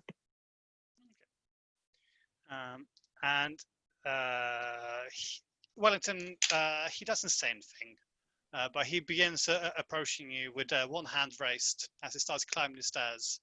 One hand raised with a pistol, and the other one in a "give that to me here" motion. But he remains silent. Now, Byron, you are currently grappled. Okay, that's really no problem. As a monk, I'm just going to expend a key point and disengage. Okay. What kind of bows of... Anyway, never mind. I train boxing with some of the best, I'll have you know. Pugilism, as we called it, with Gentleman Jack Johnson, the emperor of pugilism. And so I will easily and deftly disengage from this young man. Okay. And then as my main action, I am going to cast... So is expending key points that bonus action? Yes, it is, yeah. Okay, yep. Welcome to how hard I'm going to fuck up your game, young DM. And with my action, I shall cast Suggestion on the gentleman on the stairs bothering young Tesla.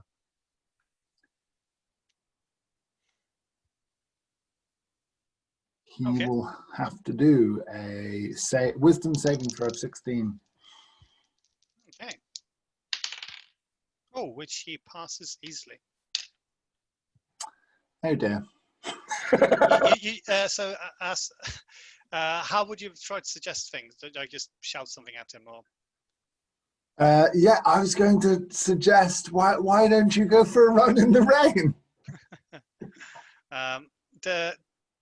So the gentleman peers over to you, giving you a murderous side glance. Rolled a natural 20, so he's completely unfazed by that suggestion. But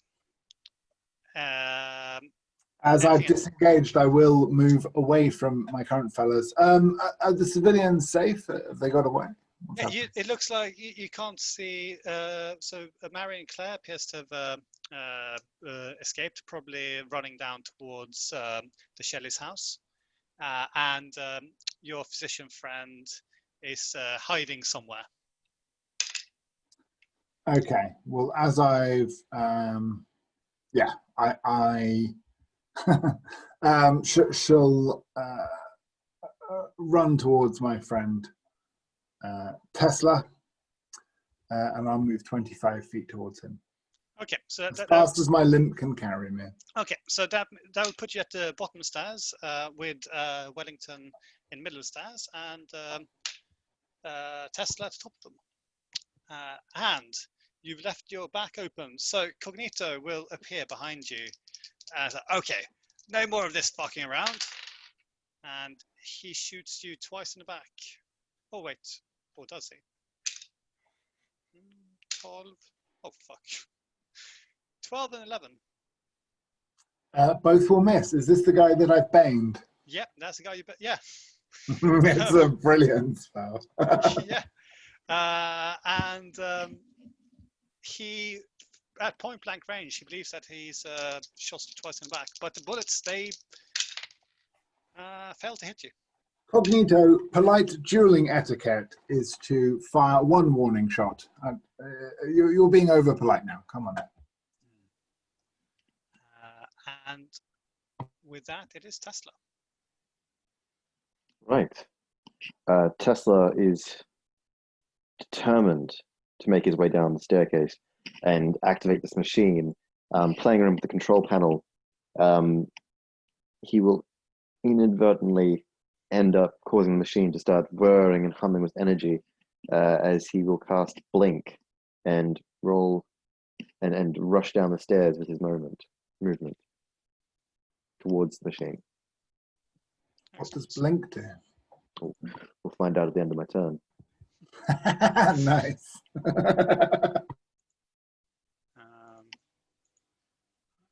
I'm not saying I'm curious about that as well. I'm just gonna.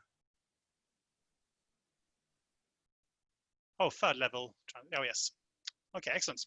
Cool. Obviously, I know what Blink does.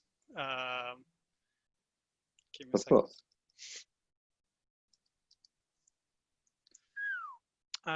That brings us to Wellington. Now he's at the top stairs, and Right. Just pardon me a moment. I'm going to roll a d20. Yep. And I got a 10, so nothing happens. I mean, that's high enough for you to actually blink if you'd like. Right. So yeah, he rushes and then up the stairs, and then he tries to rugby tackle you. That's the best way to describe it. And I say, oh God, you are lucky that he didn't try to shoot you, because that's a natural 20. I will use my second and last use of Chronal Shift to force a reroll. Oh my God, and that is a 3 plus 3, hey. So that's a 6. So yeah, everyone in the room sees Wellington rush up and crash into Tesla, pinning him to the ground. But there's a vague temporal shift, and what everyone sees instead is the man rush up and crash into where Tesla was standing a second ago.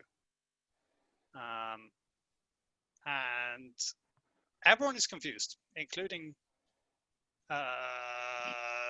Wellington, who instead will lash out and he seems to be quite angry, and he will try to bite you. And that is a 12 to hit. That just hits. Oh wait, no, he can't bite you. Never mind, he just tries to punch you. So that's a 12, and apparently you need to be restrained for him to actually bite you. I'm okay with this. So yeah, instead he lashes out and hits you across the face with the butt of his gun, dealing 9 points of damage. Ouch. Mm. I'm an old man, and you are seriously damaging some bones. This is elderly abuse. There's a victorious snarl at the sight of your face being blooded. Right, Byron, you're up. Hello. I would like to cast Healing Word on my friend Tesla. Okay. I'd like to say, it is odd, but agitation or contest of any kind gives a rebound to our spirits and sets us up for a time. Hopefully you find that inspiring. It might not be healing your physical injuries, but it does provide you with a certain amount of life essence, desire to cling on. And 10 hit points. The arts are but another pathway to the sciences. How far away am I from the fellow at the top of the stairs? I'd say you're about 30 feet. Oh dear. Well, with my limp, I won't make it. So I'll pull out my second dueling pistol. So, sometimes the people that start dueling fights on me can't even afford their own pistol, and so I carry a spare for such occasions. Excellent. Oh, yes, that's a 21. Okay. Yes, you shoot a man. It's a excellent shot, a killing shot. You hit Doing him in the 11 back of the head. damage, yes. 11. Ooh, 11 damage, and you see the heavy musket ball impact the back of the man's head, where it seems to bounce off. Which bullets don't normally do that. The man has a thick head. I have to be honest, I've never actually shot a man before. I've normally talked my way out of trouble. All right, so in all fairness, you might think that this is how effective pistols are. I really don't know. This is all confusing to me. I'm a lover, not a fighter. All right, so atop of the round, there is a bit of a commotion as various manservants have appeared to muster their courage, and you see staff rushing out onto the hallway above you, and they try to engage with the man holding the pistol,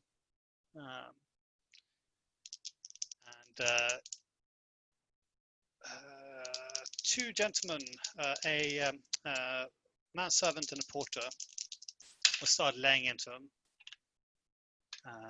flailing ineffectually at the brute of a man. But They're at least still you good have. men. But they are serving the superiors correctly, you know, laying down their lives, and so on and so forth. Cognito will take one last shot at Byron, and good lord, and miss, before rushing forwards and again try to grab him onto a headlock.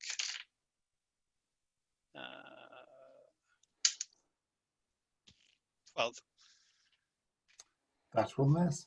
Oh, Yeah. is it a contested strength check? No, just I can't hit you, I don't think. No. Quite clearly you can't.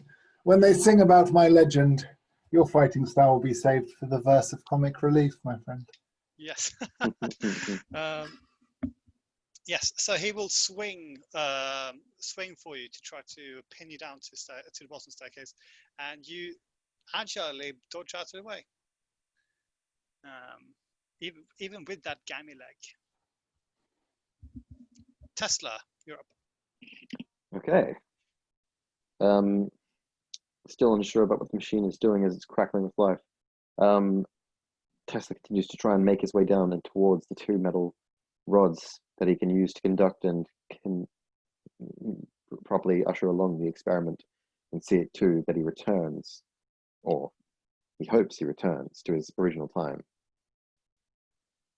Though science is exact, the machine he's using is not the same. Right. So you are you going to try to rush down past Byron and Cognito? He will.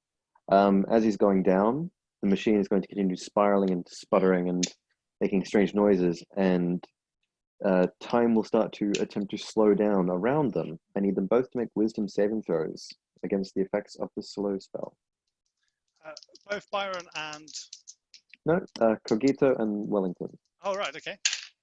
That is a 11... Oh, wait, and he gets minus D4, well, yeah, 9 for Cognito and 18 for Wellington. Cognito is slowed. His AC and dexterity saving throws suffer a -2 penalty, his speed is halved, and he can't use reactions. On his turn, he can either use an action or a bonus action and not both. And regardless of his abilities or magical items, he can't make more than one melee or ranged attack during his turn. He can only do one of either. Okay. And if he attempts to cast a spell, he has to roll a d20. On an 11 or higher, the spell doesn't take effect until the creature's next turn. And he has to use his action to complete the spell. They can make wisdom saving throws at the end of his turn. Do you know, Tesla, I fear they underestimated us somewhat. Yes, well, I wasn't quite expecting to have this kind of machine at my disposal. Otherwise, I fear I'd be riddled with holes. Byron, let's get out of here. Capital idea. And with that, at the end of his turn, we'll roll a d20 and see if he doesn't pop out. Blink out of existence. He does. Rolled a 13. So, as he says that, there's a nice little pop, and he shifts out for a moment. As he's no longer in this time period for a brief split of time. And you have become ethereal, I believe. Yep. Or is it you are ethereal, or you are in the ethereal plane? Like, can people see you? You vanish from your current plane of existence and appear in the ethereal plane. Okay. So he's just popped out. Okay. Yep. Upstairs on the landing, you see Wellington grab hold one of the unfortunate porters and lift him up with one arm above his head. And he bites into his, it pierces his neck, and he just tears out a large chunk of the poor man's ethereal gland? No, what's the gland? Oh, well. Arterial. Arterial, thank you. Too much etherealness. And just takes a big chunk of the arterial gland, possibly killing the poor man. But it does keep him up, busy up there on the landing. As we go to Byron. Seeing this, Tesla's disappeared. Oh God, the other guy's eating my manservant. Flurry of blows. I'm just going to unleash my pugilistic force. Okay. And for a quick succession, a 3-punch counter, 23, a 22, and an 11. Well, two of those. I presume the 11 misses? 2 of those will hit, yes. Even though the man is very, very slow. It looks like he's just walking, like moving through molasses. It's quite amusing to watch. It's a little bit like an acid trip, but, or maybe not acid. You wouldn't know about acid yet, but one day. Yeah, so he dodges he dodges one of them. Yes, so I'll go to headbutt him. That's not so as effective, and I'll knee him in the base of the spine for 13 damage. Ooh, and punch this man. It is like punching a chiseled oak, which I don't know if you often chisel, but it's hard work. It's like hitting a tree. But he's grunting in pain, so that is encouraging. Have you ever slept with a yoga instructor? Personally, he not instructor, practitioner. But yeah. Anyway, I digress. It's not the first hard body I've pounded, let me assure you. Oh God! All right. Okay. Regressive thing. So that brings us up to the very slow and now pummeled Cognito, who, in return, he can only make one attack. Make one attack. And which he does, and so you see his fist moving in slow motion. Oh my God! And with the pain as well. This is a really hilarious combination. 8. Yes, that will easily be dodged. Yeah, this is like a drunk woman trying to scratch me. Yes, I've had this fight before. I've seen it coming. That is all he can do. You see him mouthing swear words in slow motion. I have time to smile. Tesla, you're up. All right. Tesla reapparates 10 feet away from where he had disapparated previously. His brief shook expression on his face, pale as a sheet, paler than he was before. Okay. And he continues to rush forward towards where the machine is. How close is he? Within. It's in the next room. Especially with extra 10 feet movement, you should be able to get within range of it. Perfect. Turning around, looking out, you can see that there's the one on the staircase who's still hale and hardy and absolutely terrifying. You can see the body of a manservant bloodied and thrown to the side. And he kind of holds the machine in his hands, looking at it and studying it and just kind of playing around with a few of the dials, unsure exactly what to do. He tries to replicate the process that he did to sum up the lightning, relying on his memory. And I believe it's Wellington, Wellington's on top. Make a dexterity saving throw. 18. Minus the D4.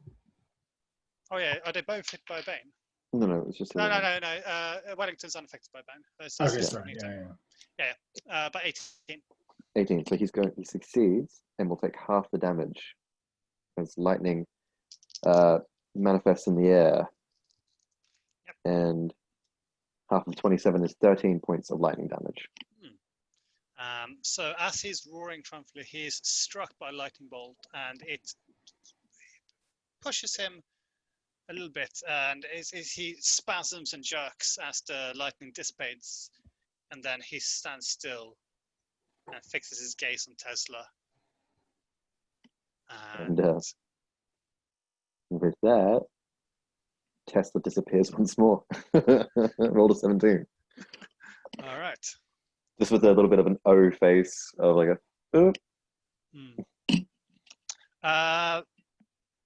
The man called Wellington, he vaults down. He throws himself off the banister and lands with a bone splintering crunch next to Byron. His face a mask of blood.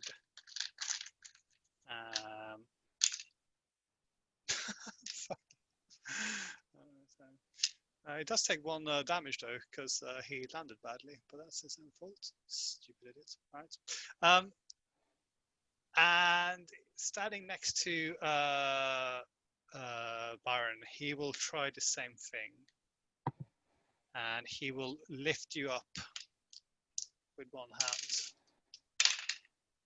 He will try to. He will lift you up with one hand. But when he brings to try to tear out your jugular, you are able to possibly dodge out of the way. Possibly you headbutt him. I don't know how you managed to do it, but with a 10, I don't think that one will hit. I'm going to kick him in the balls. He deserves it. You are currently suspended above the air with a fist grabbed around your neck as you are grappled up in the air. Yeah, do the trigonometry. My foot is at ball height right now. I assure you, this isn't the first time I've been picked up by the neck by a larger, stronger man. It is your go. However, for flavor, I will say that your kick is what distracts him. Sure. But it is your go. Am I able to speak? Yes, but with a bit of a croak. Okay, I'm going to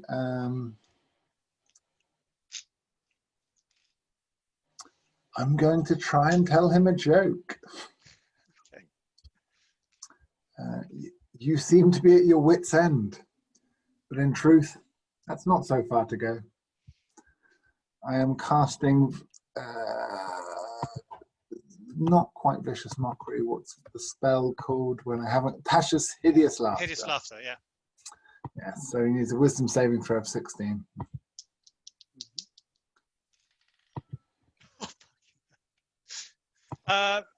This man, he hasn't said anything throughout this entire time, and the only real communication he's made is a bit of a sort of guttural roaring. But he thinks about what he said. And he's like,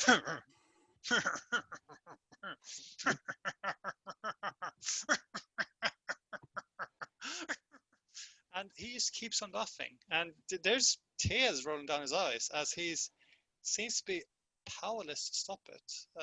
He will fall to the floor prone, incapacitated, and unable to stand up.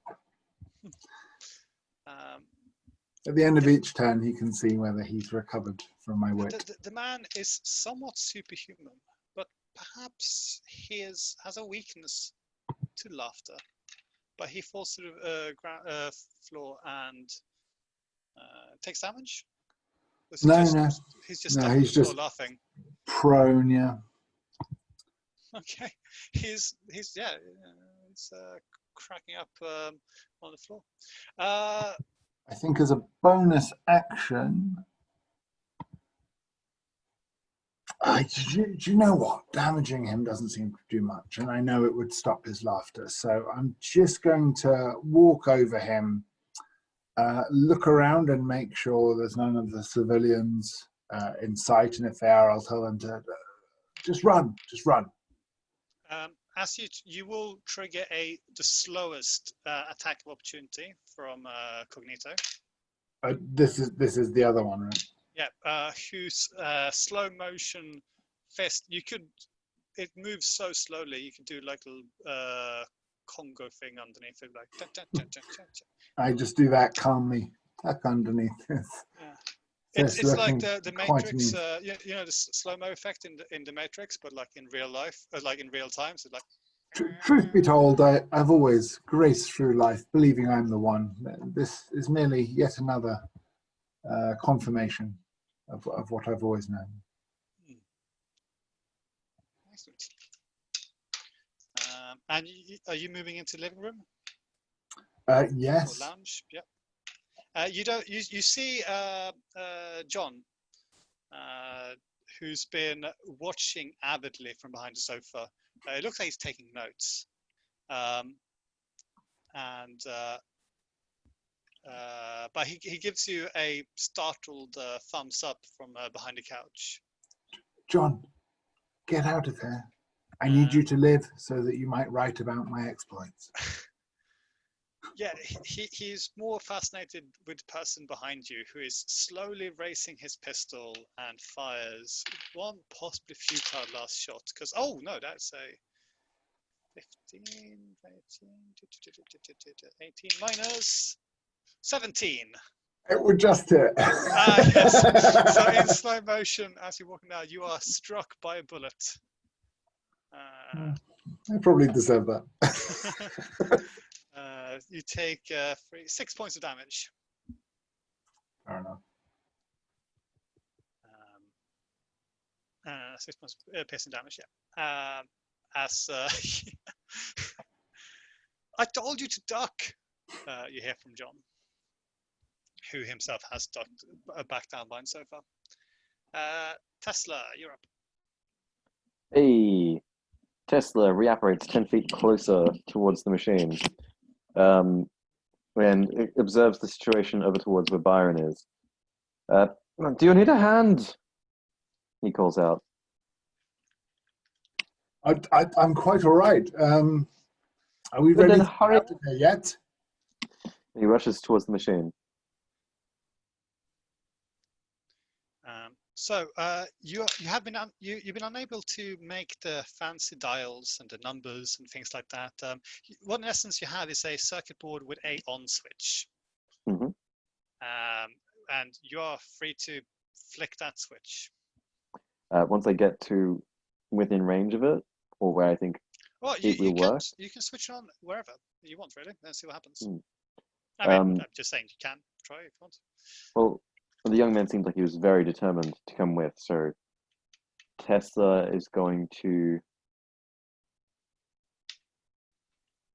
hold his action until Byron is within range of where he thinks the machine will work on both of them. Yep. and he'll call out, "You have a very short amount of time. I will flick this very soon." And That'll be his turn. yes, that brings us down to Wellington, who is still laughing. Oh, yeah, also, he needs to roll wisdom, yeah? let me just check to see if I blink out. I do. So I blink out anyway, which is unfortunate. I will flick this switch if you're not here. Disappears anyway. Oh. So with Cognito still treading through masses and Wellington still on the floor, just laughing painfully, his face contorted in pain. He does not like it at all. It is Byron. I'd like to walk. Am I within 25 feet of where Tesla was? Yeah, I would say so, yeah. Superb. I'd like to hold a spell, please. I'll cast Healing Word on myself. Because I think I can't do 2 spells in a turn, can I? Maybe not. So I will hold... In fact, you won't, no. Wait, what was the first spell you cast? As an action, I'd like to hold Enhance Ability. And I'd like to cast Fox's Cunning on myself and Tesla as soon as he blinks back into existence. Okay. Although Tesla, you were holding the action to flick the switch for when he got into range, yep? Yeah, which may just be when Tesla's turn begins. That'll proc. Okay, excellent. As no one's in punching distance, I assume. However, because I will just say that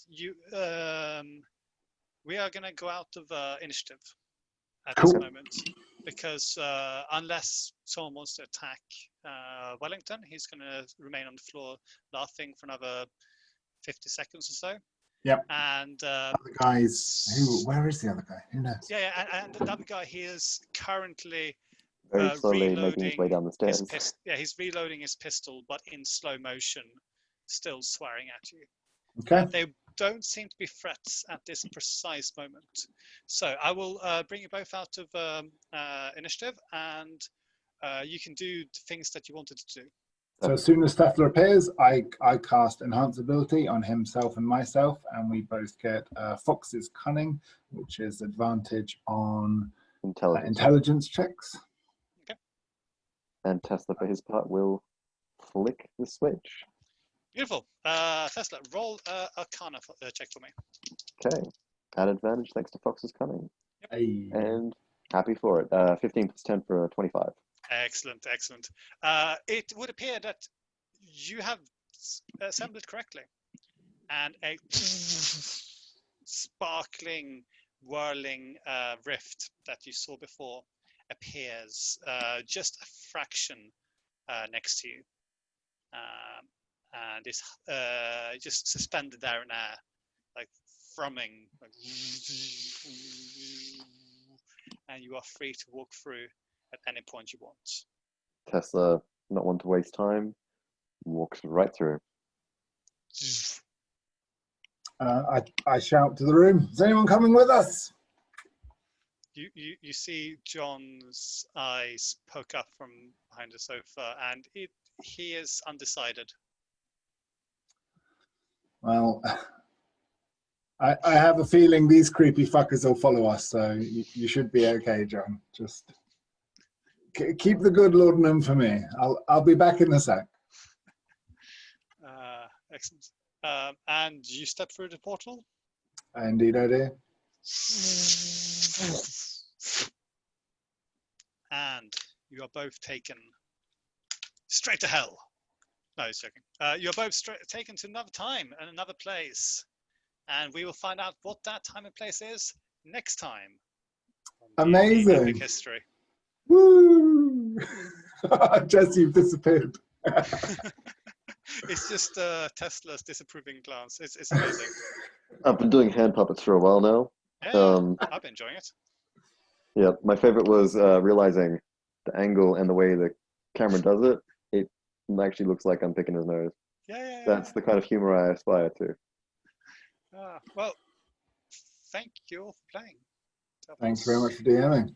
Thank you for running, Toby. That was a blast.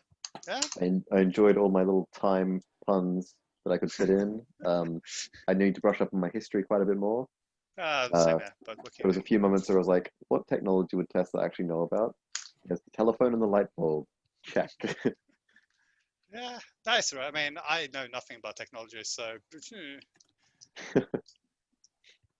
Setting not very you terrible at forward. history as well. Like Benjamin Franklin, when is he still alive? No, he's not. Anyway, but yeah, I enjoyed that. I hope you guys did as well. Very much so. Oh yes, so I will do right. So we'll edit all that out, and then I will say that as you are spiraling through time and space, and you will both fall out somewhere else, and you haven't had a chance to quite take in your surroundings. But the first thing you will notice is that the diamond that was attached to the ring and that had been neatly planted into the machine has exploded. I don't believe in marriage as an institution.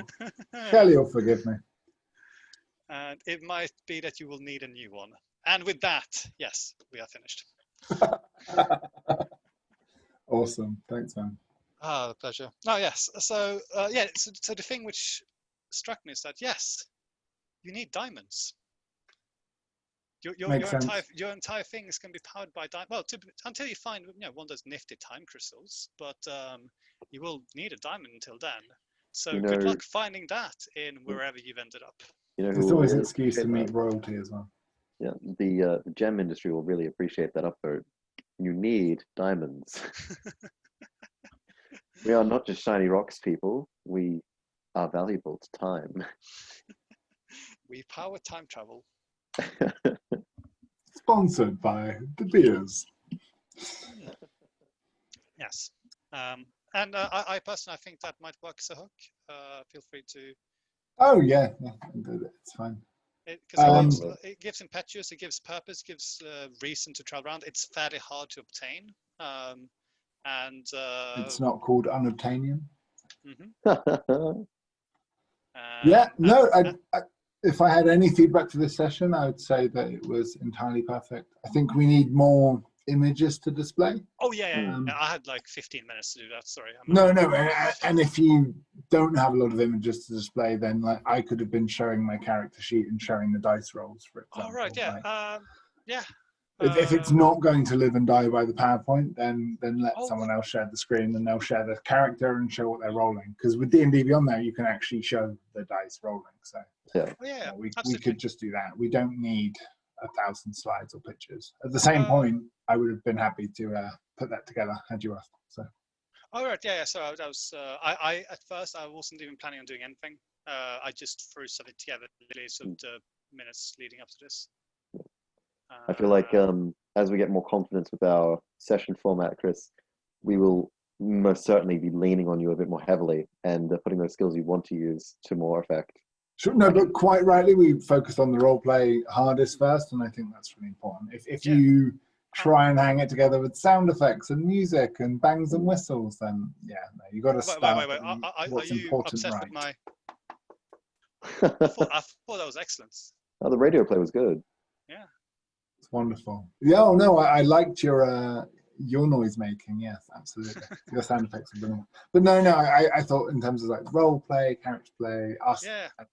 This. I would love to like incorporate music, like very soft period music in the background for things. Maybe have like action music, like just very very faint, nothing too overpowering. So I've been looking into it, and the reason why music never works is because the good production value. Hold on a second. What they will do, you look at the tones of everyone's voice, what frequency that is, and you kill the music in that bandwidth, so there's no interference. And that takes proper music production to do. You literally have to rewrite and edit the songs, remix them based on the three of our typical tones of our register. Yeah, it's not easy. I've been thinking about that as well for like personal use in games, and I thought what I could do is and it's more of a personal thing. It wouldn't work as a production thing. I think there's something called YouTube Hangouts where you can set up a playlist that you add to organically and will play in the background, and you could potentially do background soundtracks. That way your players could set their own volume. It wouldn't work for this, since we want our audience to be able to listen as well, but for like a personal home use sort of thing, you could use that application. It's a web browser based app. I believe it was called YouTube Hangouts, and it would give you as a DM a chance to just say to your players, this is the soundtrack that I want for this scene, and you could update it to each scene accordingly. I think it's why I've been having success with, like, because everyone uses, you know, what you'd expect, right? Like, yeah, Pirates of the Caribbean soundtrack, right? Like, yeah. But if you use lo-fi hip hop, it works really well to talk over. It's just perfect. And so I found that for my game, which is, even we're meeting, but it's socially distanced. Yeah. And so someone's like 6 meters away, you're outside with a bit of a wind, and you just need music that never interferes. And I found lo-fi hip hop's the only thing that does it so far. Nice. Because it's made to be rapped over. So. Yeah. A close second plug, tabletop audio. If you try out the custom sound pad, you can compose your own little soundboard of about 50 different things. And some of them are just low bass repeats and loops of sounds. Usually like Jesse step forwards. It's so weird having a hand appear out of Tesla's mouth occasionally. I am laying down and making myself. The funniest I found though was, what was it? When we were around someone's house last week, and the bard rolled a 1 on a performance check. Because we were there with the TV connected to YouTube, I was just like, you know, played Britain's Got Talent worst audition ever. I was like, you sound like this guy. When you play Britney Spears' Toxic on a recorder. Oh, that's. But I appreciate you guys enjoying that. Said it was a little bit slapped together in the last minute, but I'm vaguely happy with it. But I may also have to leave you all. That's fair enough. I'll let you bounce. Love the format, love the group, love that session. Thanks very much, guys. Yeah. Was it roughly what you envisioned it? Or... Better. Met and exceeded. Beautiful. Yeah, I'm on like if I want to give feedback, I absolutely love the role playing. I've liked the way you guys get into it. It's just it's an absolute joy to behold. So makes my life easier as well. So yeah, really enjoyable. Pleasure. It's one of that counterintuitive things where I think when there's only 2 of you, you play a lot harder. You know what I mean? Like there's just diffusion of responsibility when there's 6 players. You're like, that's not my turn, whatever. But when you know there's only going to be 2 players, I really researched the fuck out of it. It was good. Right, so I'll let you go. Happy wife, happy life. Go. Be a good man. Thanks, man. I was gonna say it would have been. I kind of would want to be part of this Men with Tools podcast, but I don't think I can disappear much longer. It's okay. I don't want to outnumber them. I think I'm going to go for a rather conciliatory tone with them and say, hi, gents. Perhaps masks aren't a conspiracy theory against your freedom. Well, if you want an argument, you can say that like here in Sweden, we don't really use masks, and we are the worst country in Scandinavia for fatalities and stuff so on. But no, this is the problem. We also have universal healthcare, so it's like I have all of the arguments ready, and I'm just going to try and not start with that argument. It's going to be tough. Getting a feral animal to stay in the house so that you can tame it long enough. Stay long enough for you to tame it. If you go in too hard and fast, they're just going to leave. The best thing I'm doing is backhanded compliments. Like, the world used to look up to America. Are you guys okay? Are you guys okay? Like, we're a bit worried about you, to be honest. Like, you've heard of declining empires, right? You guys are Very much feeling like a declining empire right now. Do you guys ever worry that with the way your government is structured, you'll replicate Rome's fall? But you know, just much so much faster, quicker. so much quicker. Yeah. But no, it's like this Facebook tag group. No, America's not okay. Stop asking. I'll let you go. Love, guys. Let's do it again soon. Thank you. Best of luck. you Enjoy the soon, rest of your birthday, Jesse. Yeah, and, happy birthday, man. Thanks, I will guys. see you Will all do. hopefully this weekend. Take See care. you this weekend. Much love. Right. Toodles. God bless.